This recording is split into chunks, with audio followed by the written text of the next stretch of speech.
Bismillahirrahmanirrahim and Assalamualaikum everyone. In this section, I'm going to explain on factors affecting Muslim consumer. Okay, here I'm going to explain on factors affecting Muslim consumer. There are 5 factors altogether. First factor is the concept of success. Second, time horizon of consumer behavior. Third, the concept of wealth. Fourth, the concept of goods.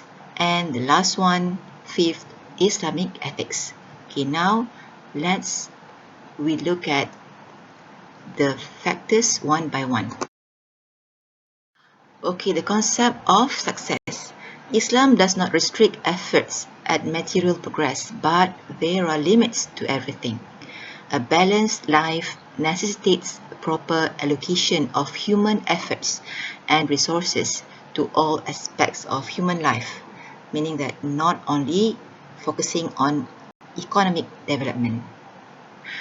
And success in Islam is comprehensive. It includes this life and hereafter in a balanced harmony, like I have explained before. As such, the ultimate goal of life is to glorify and worship God. Human will be happy once the role of true servant of God is fulfilled. Yeah, so this is the first factor. Factors affecting Muslim consumer in terms of concept of success. Because this actually distinguish us from other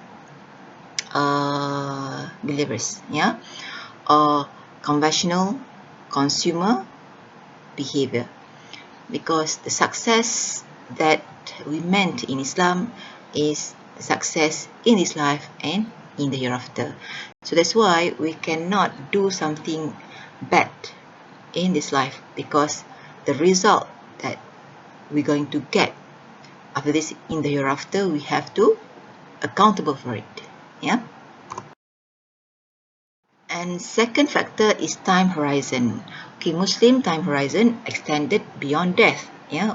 So what I have explained just now, because the meaning of success itself, the success in this world and hereafter. So meaning in Islam, we don't only focus on this worldly life, but also we need to focus actually the ultimate goal in Islam is success in the hereafter. There is life in the hereafter, and it is interrelated with the life in this world. So what we did in this world, the result we're going to get in the hereafter. So actually what we did in this world, the fruits of what we have done, we able to taste it in the hereafter. As a result, Muslims' consumer choice will consider the impact on both time horizon. Secondly, usage of income will be increased by adding the usage whose benefits will be gained in hereafter. So meaning whatever we do in this world, not only for us, we also need to think on others. For example, the poor, the underprivileged, the orphanage. Like for example, we also need to think on how to consume, on how to spend our money, for the gain of hereafter. Like we also need to do charity, feeding the poor, community development program, etc. Third one, the concept of wealth. In conventional, higher income or wealth stimulates higher level of consumption, either buying greater quantity or better quality. For example, the rich. Maybe the pattern, the lifestyle of the rich is different from who he was before. Yeah, so that's unconventional. Yeah, meaning the high income you get, the high quality or the better quality of life. Yeah, you're going to choose. Yeah, after that. But in Islam, higher income or wealth need to observe the prohibition of extravagance, meaning that in Islam, we are not uh, being prohibited to be rich. We are free to use our money. We are not prohibited to consume or to spend our money, but we need to observe uh, the guidelines, yeah, that we have in Islamic teaching.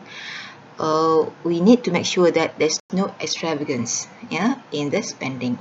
Like Muslim consumption less affected by the increase in wealth or income, yeah, meaning that even they are richer, yeah, from the previous time, but their lifestyle not really change. Yeah. I mean, it's not necessary that if you are rich, so you have to change your lifestyle as well. Yeah, so that's not the um, the things that to be done. Yeah, in Islam. And there is religious or social pressure to reduce the gap between the rich and the poor, which is through zakah, yeah, almsgiving, and through sadaqah or donation. Yeah, so meaning that in Islam, the concept of wealth, actually, the wealth that we have is not the absolute wealth, yeah, that we have for ourselves. Actually, the absolute owner of the wealth is Allah, our God. We are not the absolute owner. Yeah, so because of that, we need to follow what Allah asks us to do for our wealth, for our properties. Yeah, so we also need to think on others' rights in our wealth. For example, the poor. So even we get the wealth from our own efforts, and we work very hard for it. Yeah, for example, 24/7 we work for that.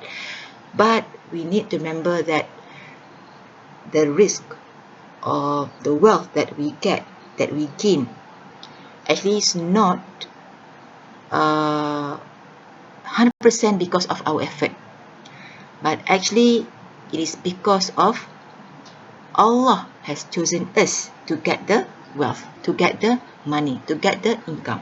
Yeah, because the absolute owner of the wealth actually is Allah, the only God.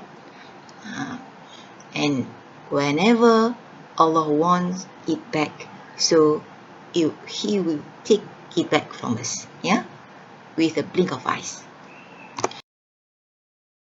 Okay, the fourth factor is the concept of goods. Okay, the Quran refers to consumable goods by using terms which attribute moral and ideological values to them. Two terms used are tayyibat and rizq. What is tayyibat? Tayyibat means good things, good and pure things, clean and pure, good and wholesomeness, sustenance of the best, which is tied up with values and goodness, purity and wholesomeness. For example, that in Islam,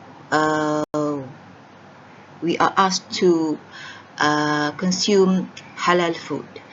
And actually, we are not only need to make sure that the food that we consume or we eat is halal, but also must bring benefits or goodness to us. Yeah.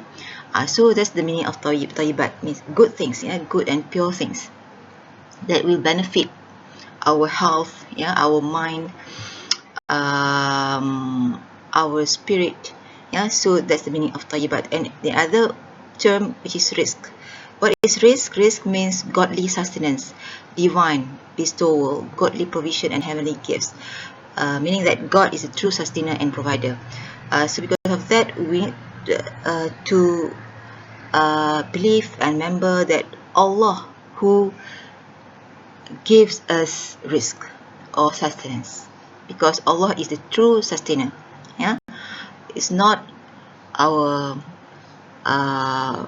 managers, it's not our consumers, but actually the risk, the sustenance that we have today actually is given by Allah, is bestowed by Allah. Yeah, and then as a consumer, we also need to make sure that we always choose the good things. Yeah, so utilization of consumer goods should bring material, moral, and spiritual betterment of the consumer. Yeah, so meaning as a consumer, we are not only obligated to choose good things, but as a supplier also. Yeah, Muslim suppliers, they also need to make sure that the goods, the products that they produced must give benefits to the customers, to the consumers.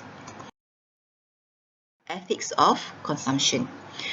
God condemns the argument of the rich for not giving the poor his due share on the basis that the latter must earn it on his own. Because the ethics of consumption Islam, as I said just now, the concept of risk. Yeah, because what we have today actually is bestowed by Allah. Yeah, and in our wealth there are other rights that we have to execute it. Yeah, for example, the right of poor, the right of underprivileged. Yeah, so because of that, we have to make sure that we don't forget the wealth that we have today is not absolutely owned by us. Yeah, because we are not the absolute owner. And consumption and distraction are not condemned as long it does not involve any harm or harmful things.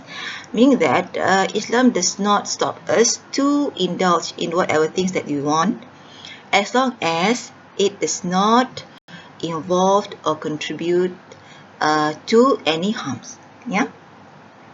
And consumption of extravagance, meaning overspending, and profligacy, meaning spend in the wrong way, should be avoided. So those are the 5 factors that affect Muslim consumer.